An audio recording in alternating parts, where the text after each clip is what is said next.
entire time I knew him, he only ever had one goal.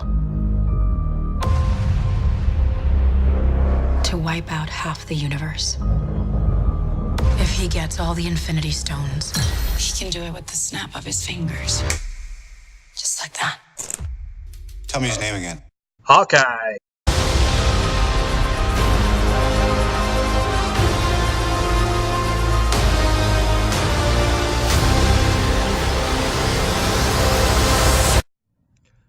That's right, everybody. It's Pepperoni here, coming in with a piping hot theory.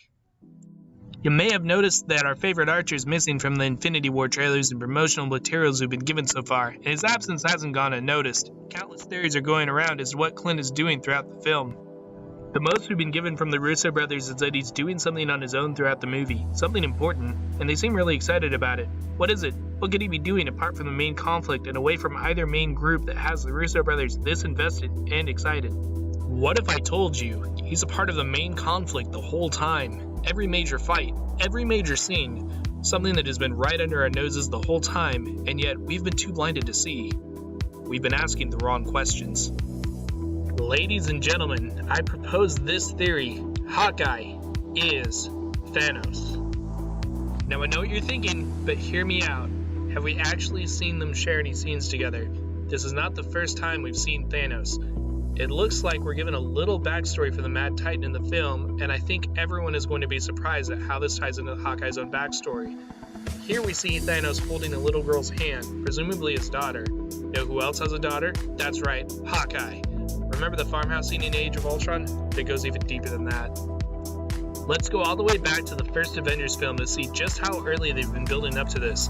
Here we see a possessed Dr. Selvig working on harnessing the Tesseract. When Nick Fury asks Hawkeye for a status update, Hawkeye says that doors open from both sides right before Loki appears and takes the Tesseract for himself. Doors open from both sides. Oddly suspicious, especially when we see Hawkeye do nothing when Loki approaches him. We're seeing the mastermind letting himself be controlled as he's the one actually pulling the strings. It doesn't matter that he's obeying Loki's commands, this is all part of his master plan. By the end of the film, it becomes clear that Loki was not acting alone. It was Thanos who provided him the Chitauri army and who orchestrated everything that happened. And by assuming the identity of Hawkeye, he could see firsthand what these so-called Avengers are really capable of, to help evaluate the threat before beginning his conquest for the Infinity Stones.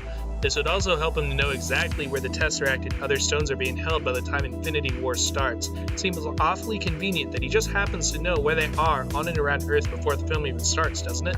This theory also explains a very common criticism of Marvel films in general that feature Hawkeye. He doesn't do much. Seriously, in either Avengers movie, what did he ultimately accomplish? He was actually antagonistic to the team for almost the entire first movie, and ineffective most of the rest of it. He doesn't really show up again until Age of Ultron, where he does a little bit more, providing a safe house for the team to hide in, convincing Scarlet Witch to fight instead of cowering, but he doesn't actually do that much to directly impact anything. They could have found another hiding spot, and another Avenger could have motivated Wanda to keep fighting. The only film where he really impacts the outcome of things is Captain America: Civil War. He's the one who recruits Ant-Man, we'll get to his role in all this in a little bit, and helps sway Black Widow into switching sides. He got Scarlet Witch involved and fractured her relationship with Vision, who has the Mind Stone. Interesting that he would be so close to Vision at that time. He also puts up quite a fight against the Avengers, who are for the Accords. Thanos actually has a pretty big stake in this. Having the Accords put into place and universally accepted among heroes would make it harder for his Hawkeye persona to stay close to the stones, but keeping the team fractured means that the Earth will basically be handing him the stones on a silver platter. This is why he makes such a strong case against having the Accords enforced, and why he gets so many people on the fence, or even on the other side of the debate, to join his side. This way, he has some insurance. No matter what happens, resistance to his invasion will be at a minimum. Now, with the team successfully split up, he's been playing the waiting game, ready to make his move. But Pepperoni, you may be asking, what about the scenes in Guardians of the Galaxy? What about those scenes indeed? Not only did Ronan in that movie directly disobey Thanos and basically say he's going to usurp him, but he also had an Infinity Stone in his possession, and Thanos knew about it. What could possibly keep him from going after Ronan full force and taking that stone from him? He's so determined to get these stones that he's waging war on Earth just to get a couple of them. The only thing that would keep him from going after one stone would be more stones. He happened to be in the middle of his espionage mission on Earth when Ronan made his move. That's why Ronan knew Thanos wouldn't come after him. Yeah, but Thanos and Hawkeye look nothing alike. How would Thanos even pull that off? Their proportions are way different.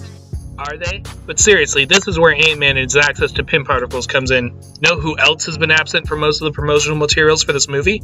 Ant-Man. And who did Hawkeye specifically find and bring into the fold in Civil War? Ant-Man. What have these two been doing between films? Now we know that in the comics, Ant-Man and Hawkeye have teamed up in the past to create Goliath, Hawkeye's take on Giant Man. Pin particles can alter an object or person's size, we know that. So what if Thanos used them to shrink down to more human proportions? They've had plenty of time together to do something like this. I think Ant-Man is an accomplice of Thanos, and may even be one of his elite warriors that he sends after the Avengers in the film. As for the purple skin, well, there are several ways he could have done it. The most likely would have been to have Loki cast his illusion magic on him. As we know, Loki can create illusions that look and sound just like other people. Another explanation would be simple cosmetics and makeup, though I doubt it. Yet a third option would be that he already has one of the stones, the Reality Stone. We don't actually know where the stone is for sure, and it's very possible it's already in Thanos' gauntlet. The last time we saw the stone, it entered the collection, but we've seen how responsible he is with these stones. Thanos very easily could have stored the place and taken it from him, or even just asked. The collector may very well have simply obliged, wanting to avoid his wrath. With the power of the Reality Stone, he could theoretically make himself look like anyone, and make it appear as if it's not actually in his gauntlet. I expect it to be the last stone in the gauntlet that we see. When he collects the rest, he towers over the Avengers, who, while fretting about him getting his hands on the last one, see it appear in his gauntlet. It was there the whole time. In conclusion, Thanos has been very involved with the MCU for a very long time, and the clues went right over our heads. Until now.